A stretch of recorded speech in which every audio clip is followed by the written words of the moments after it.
Olá, tudo bem? Eu sou André Dick do Cinematográfico. Hoje estou aqui para falar um pouco sobre o filme Rebel Moon, parte 2, A Marcadora de Cicatrizes, filme dirigido por Zack Snyder.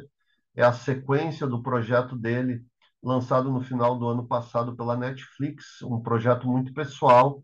Ele chegou a apresentar esse material uma determinada época para que fosse um filme do Star Wars, mas acabou sendo rejeitado. A Netflix deu totais condições para que ele pudesse realizar o seu trabalho. Veio logo depois de uma fase bastante polêmica de filmes de super-heróis na DC. É uma fase que eu considero bastante interessante. Filmes como O Homem de Aço, Batman vs Superman e Liga da Justiça, eles trouxeram uma nova visão sobre esse universo dos super-heróis que eu considero bastante consistente. O Zack Snyder é um diretor que começou muito bem em 2004 com um filme de terror que virou cult chamado Madrugada dos Mortos. Depois ele se consagrou com 300 e em seguida ele fez uma das melhores adaptações de quadrinhos, o Watchmen no filme. Em 2011, por sua vez, ele lançou Sucker Punch, um filme que na época foi muito rejeitado, mas que também com o tempo acabou se transformando num cult. Eu já havia falado no vídeo sobre o primeiro filme do Rebel Moon, o quanto o Sucker Punch era uma influência, e eu acho que essa influência se repete aqui na continuação, a marcadora de cicatrizes, principalmente na parte visual.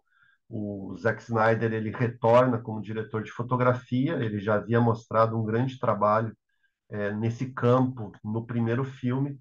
Também ele lida muito bem com os efeitos visuais, a parte técnica é irreparável, a meu ver, não fica a dever, principalmente para a trilogia mais recente do Star Wars.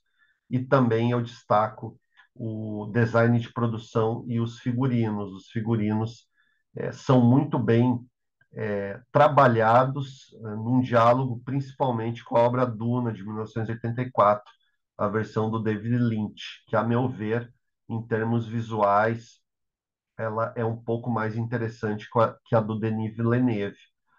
Novamente, temos aqui uma influência do Star Wars, isso é evidente, do universo do George Lucas, também temos uma influência do Senhor dos Anéis, do Tolkien, mas eu acredito que o principal diálogo do Rebel Moon, tanto a primeira quanto a segunda parte, é com um filme chamado Cru, dos anos 80, uma mistura entre fantasia e ficção científica, que foi um fracasso de bilheteria em 1983, mas depois acabou sendo bastante reconsiderado. Também lembro dessa época uma outra obra chamada A Lenda, do Ridley Scott, que também deve ter servido para compor alguns momentos aqui desse universo do Rebel Moon. Obviamente, o Zack Snyder ele conhece esses filmes, ele viu e reviu, assim como o universo Star Wars e o universo do Akira Kurosawa, que se apresentam novamente muito acentuados. O Rebel Moon Parte 2 ele consegue, a meu ver, trabalhar melhor o desenvolvimento dos personagens, o que não se fazia tão presente na primeira parte.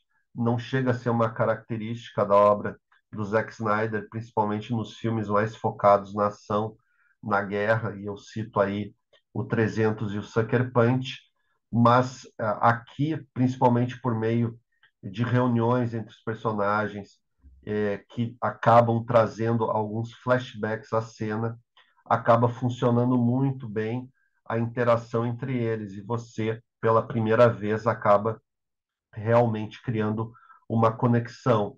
Essa conexão, ela se apresenta principalmente por meio da personagem da Sofia Botella, e o Zack Snyder, ele utiliza essa personagem de forma, às vezes, muito semelhante com a da personagem Ripley, feita pela Sigourney Weaver na série Alien, nos anos 70, 80 e 90. Eu acho que ele tenta essa aproximação, principalmente pela característica da bravura da guerra. É um filme também nesse sentido que se assemelha a um spin-off do Star Wars chamado Rogue One, que também se transformou com o passar dos anos num cult. O Rebel Moon Parte 2, ele dialoga muito com esse filme, e eu acho que ele dialoga de maneira acertada, tanto na parte narrativa quanto na parte visual. O Zack Snyder, ele é um diretor que tenta trabalhar filmes de grande orçamento sob um ponto de vista um pouco mais autoral. A gente sabe como é difícil os diretores de blockbusters apresentarem obras autorais. A gente tem grandes nomes como o Steven Spielberg, o James Cameron, Denis Villeneuve, Christopher Nolan, são diretores com obras múltiplas e que apontam diversos caminhos. O Zack Snyder, ele é um pouco mais concentrado nessa área de adaptação de quadrinhos, de super-heróis principalmente, e também nessa mistura entre terror, o fantástico e a ficção científica. Eu acho que nesse campo ele se apresenta como um dos principais nomes. A Marcadora de Cicatrizes é um filme muito consistente, tem cenas de ação muito melhores do que as da primeira parte, são cenas de ação bastante estendidas e os efeitos visuais nelas são impecáveis. O terceiro ato dessa sequência é um verdadeiro primor técnico. Eu poucas vezes vi nos últimos anos um diretor lidar tão bem com essa questão dos efeitos visuais e também com o uso do design de produção de maneira muito acertada. Eu diria que Rebel Moon Parte 2, A Marcadora de Cicatrizes, é um filme entre muito bom e excelente. Eu daria 4 estrelas e meia de 5 e eu espero que o espectador acabe dando uma chance a ele, mesmo com tantas críticas contrárias, assim como havia acontecido com o primeiro filme. É uma obra que, a meu ver, merece ser assistida. Eu queria agradecer a você por ter acompanhado o vídeo. Se quiser curtir, comentar, compartilhar, será muito legal. E quem quiser seguir o canal será muito bem-vindo. Até a próxima.